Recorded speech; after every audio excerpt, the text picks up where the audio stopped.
If you're new to Raid Shadow Legends, this is the video you need to see. Hi, I'm Chris05, and in today's video, I'm gonna give you 10 Raid Shadow Legends mistakes every player makes. Or at least most of them. These mistakes can definitely set your account back with weeks, if not months, so you definitely need to be careful so you don't waste out precious resources where you shouldn't. So if you enjoyed the video and feel like I've earned your subscription, drop a like and subscribe to the channel, and don't forget you can check me out live each Tuesday and Thursday, and get yourself free account takeovers where I do my best to help you progress faster in Raid. Now, let's get into the video. The first mistake on the list is obviously not starting Raid with a download promo link. Right now, my download link is actually one of the best, if not the best download links out there, and it gives you 4 amazing champions right out the get-go, with Corrado, Ugo, Lady Annabelle, and Fane, which are all amazing on their own. I myself did not start with a promo download link back in the day, and it took me literally over a year to get some of these champions, and I myself still don't even have Corrado, so that says a lot. So yeah, if you just started off a few days ago without a download link, I'd advise you to really restart, guys. Like, getting these champions is gonna save you months of progression, I'm not even joking. So download the game through the promo link, or from the QR code, or from the pinned comment, and start Raid the right way. The second mistake does tie into this one, and it is not using a promo code in your first 24 hours. As soon as you start the game, you're gonna have yourself 24 hours to use the promo code section to get yourself another legendary champion, guys. You can definitely check out my promo code video from a few days ago, where I go through all of the active promo codes right now, including the ones you should be using in your first 24 hours. The top 3 right now, which are gonna give you the most bang for your buck, which is free, and this is gonna give you the amazing legendary PvP champion Sun Wukong, who is also a monster in PvE. You could also use the promo code Desert Queen, and this is gonna give you the Void legendary champion support, the Rock, which is an absolute beast to have on your account, especially as soon as you start off, so she will be a very valid choice for you. But you can also get yourself the PvE monster, which was one of the latest fusions, Folin, with the code Demon Slayer. Either of these options are definitely gonna set you up for success, and again, be careful using anything other than one of these promo codes in your first 24 hours, because as soon as you do that, you are gonna have a 24-hour cooldown,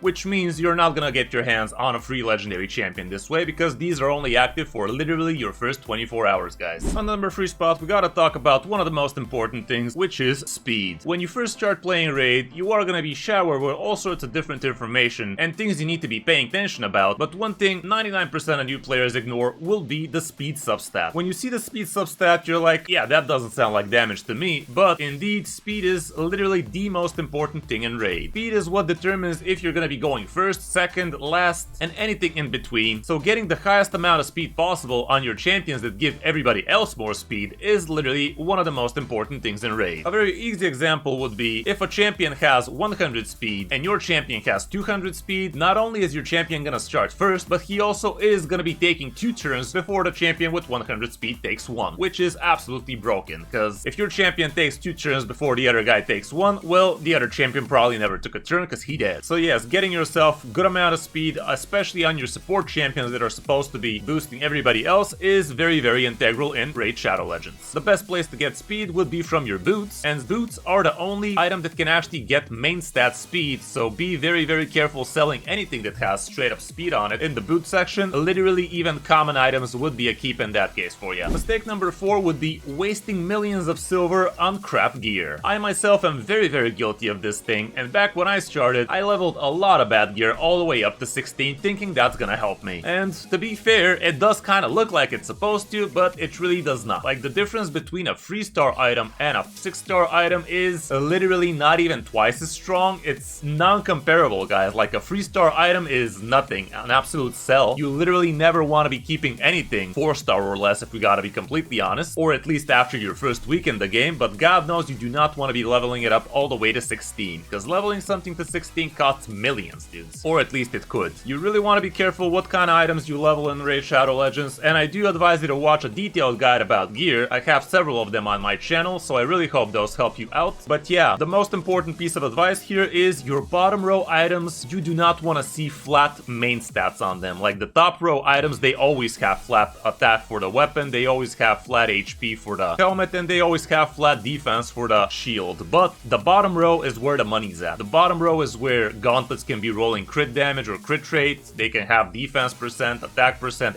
HP percent, and in general, percents are a lot stronger than flat. So really be careful not to be leveling really bad gear, because the silver is always gonna be the same for those items. You could be using that silver on a good item, you could be using it on a bad item. So please do not use it on a bad item is what I'm trying to say. In Raid, we can separate champions into 3 main categories. We have buffers, which are basically trying to give your other champions some kind of buff, like speed, like attack, increased defense, that kind of stuff. We also have debuffers, and here we have the champions that want to tenderize the opponents, like make them weaker, drop their defense, give them weaken, stun them, control them, basically any kind of CC like fear, petrification, freeze, whatever. And we also have nukers. With nukers, we obviously want to be dealing tons of damage. And we can be very broad about how you want to be building those different champions, but basically your buffers need to be very fast, period. You really don't need anything else from your buffers, as long as they're just buffing, or as long as that is really their main part, you just want speed on them. Arbiter would be a great example here, and even though she does have a little bit of debuffs on her A1, and she can strip buffs from her A2, you still basically just want nothing but speed on her if you really want her to do her job well. With debuffers on the other hand, you want them fast, but they don't need to be the fastest. You want them super fast, and you want a lot of accuracy on them, so they can actually do what they came in here for. In this case, our mans came in here for to stun people, to polymorph people, that kind of stuff. So again, speed is king with these people, but they also need a lot of accuracy so they can actually do what they came in here for. And lastly, we have nukers, and here this would be a great time for me to tell you, do not always think attack and attack percent are good stats for a nuker, guys. It really comes down to how that nuker is actually scaling off. For instance, Marius scales off of defense. For instance,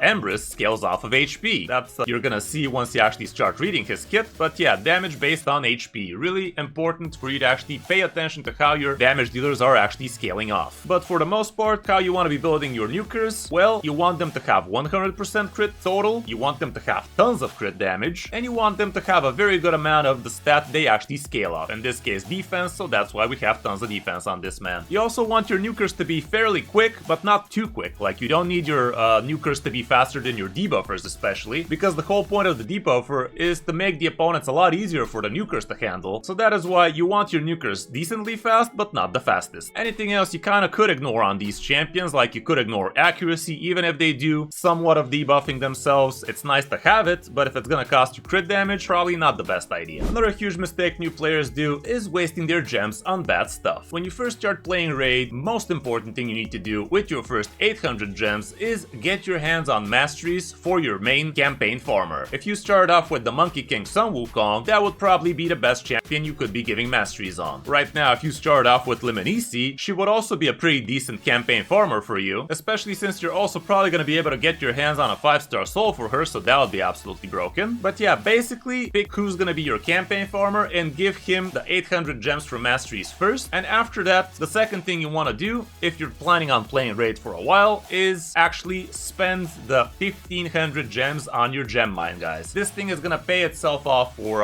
100 days, and after that, that would be pure gem profit for you each day, giving you 15 gems, which does stack a lot throughout the years. So basically, bite the bullet relatively early, and after that, only pure profit. The next things you could be spending gems on would be to unlock yourself 5 total slots here, but definitely do not waste your gems on upgrading these slots, guys. It's really a huge gem sink. Like, I myself have plenty of gems, and even I haven't bought this thing. So for most people, this thing really is not that worth it. Yes, it's nice getting yourself that trickle of XP faster, but are you really gonna sit around and click on this thing every time it loads up? It just makes it a lot more tedious for you. Now, if they included a feature that actually auto levels these as soon as they reach their XP, sure, in that case, I'd definitely be spending the gems, but having to click, having to always remember when this thing is actually gonna refresh, it's kinda annoying, guys, so I would definitely not be paying to suffer. The other thing you could be paying gems for would be to unlock all of your marketplace slots. Definitely is a pretty worth thing. And last but not least, after that, you basically want to be spending your gems on just refreshing energy. 40 gems for 130 energy would be great,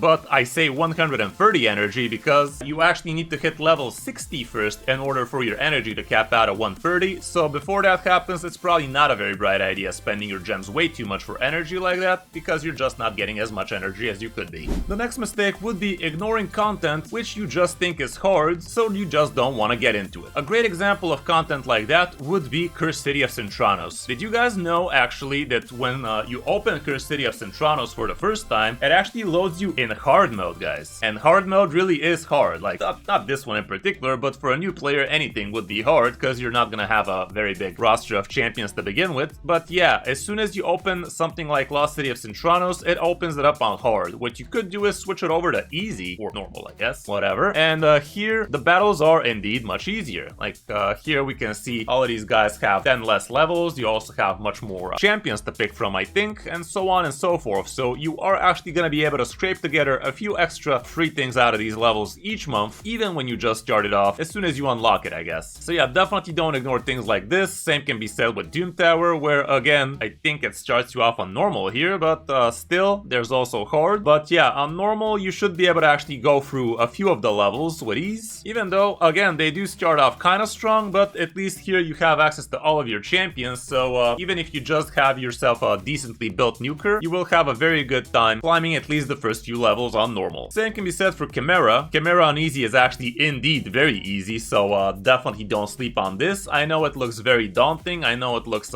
quite challenging battle, and it really is if you gotta pay attention to all of these things, but as soon as you start the game, you could just bring out your 5 best champions in here, and you're still gonna probably be able to bang out the max chest reward, at least on easy, maybe even on normal, because both of those are actually not that hard to handle. Hydra, on the other hand, is definitely a different piece of content. I do believe Hydra just unlocks way too early for most people. It just is a very challenging piece of content for most, and it really is not gonna get much easier even after a few months, but still, try your best to at least chip away at the normal Hydra. It is very challenging, but it's definitely very worth getting those cool rewards. Things like protection set, things like stone skin, very important stuff, and I advise anybody to try their best to actually get their hands on these pieces of gear as soon as they can. Another really big mistake a lot of new players actually do would be to open their shards as soon as they get them. Yes, I know it's pretty exciting to try and get yourself a new legendary, or heck, even an epic when you're first starting off, but actually going through all of your shards as soon as you get them is a great way of not getting anything. You already probably know there are plenty of events going on around in Raid Shadow Legends which give you increased odds of getting yourself a legendary. Like Ancient Shards do sometimes give you 1% shot at legendary, same with Voids. Primal Shards sometimes give you 2% shot at legendary, 1% shot at mythical, and Sacred Shards can go all the way up to 12% at giving you a legendary, so those are definitely a lot better events for you to be pulling for. Sometimes we also have things like 1+1 legendary, like you open one and you get an extra one for free, so even those would be a lot better than you just blasting through your shards as soon as you get them. So yeah, definitely be very careful, being very loose with your first few shards. Another thing you need to think about when saving up your shards is you might want to actually save them for a fusion. Yes, the first few months in the game are probably not going to be a great time for you to be going for fusions or anything like that, because you are going to have a lot of things to go through, like farming up your next level 60 champion, like unlocking higher levels on dungeons and so on and so forth. But after a few months in the game, you definitely want to start saving your shards for actual fusion events, because getting yourself an extra legendary champion for free, basically just for playing the game, is definitely not something you're going to be a stranger to after 3, 4, 5 months at the latest. Fusions really don't take that much resource to actually complete, so that's a bonus mistake. Don't think fusions are only for pay-to-win players. It actually just takes a little bit of strategy, and you should be setting yourself up for success very soon. Just as a last note here, yes, there is a chance for you actually to open a nice little legendary out of these as soon as you start, heck, even a mythical, but odds are literally slim to none, guys. So it's probably still gonna be best if you just hold on to your shards for good events and actually pull shards when it really makes sense for you. Another mistake that can definitely cost you quite a lot of progress would be ignoring your challenges, ignoring your missions, and all of that in between. When you first start off, you actually have missions and challenges in this section, and it would be very advisable for you to actually go through these and familiarize yourself with them so you can actually progress and not have to go back and clear this piece of content all over again after you've actually passed it. This goes especially hard for things like campaign and such, because you are going to be blasting through campaign quite easily, so definitely make sure to check out what kind of challenges you have on these pieces so you don't have to go back and do them again. And the last really important thing people do ignore when they first start off is their clan boss. Clan boss is literally the best place for people to farm everything in the game for free. Clan boss is basically the one thing that allows you to remain free to play in Raid Shadow Legends as long as you farm it daily and as long as you do your best to farm the best stuff. Getting your team all the way down to Ultra Nightmare can look pretty daunting when you first start off, but it really is not that challenging nowadays as long as you get lucky with a few champions, as long as you do a few fusions here and there. And right now we do have a great example of a fusion that literally broke clan boss again with Titus. Titus allows you to do so much billion millions of damage in this thing. It's not even funny. Like, look at this,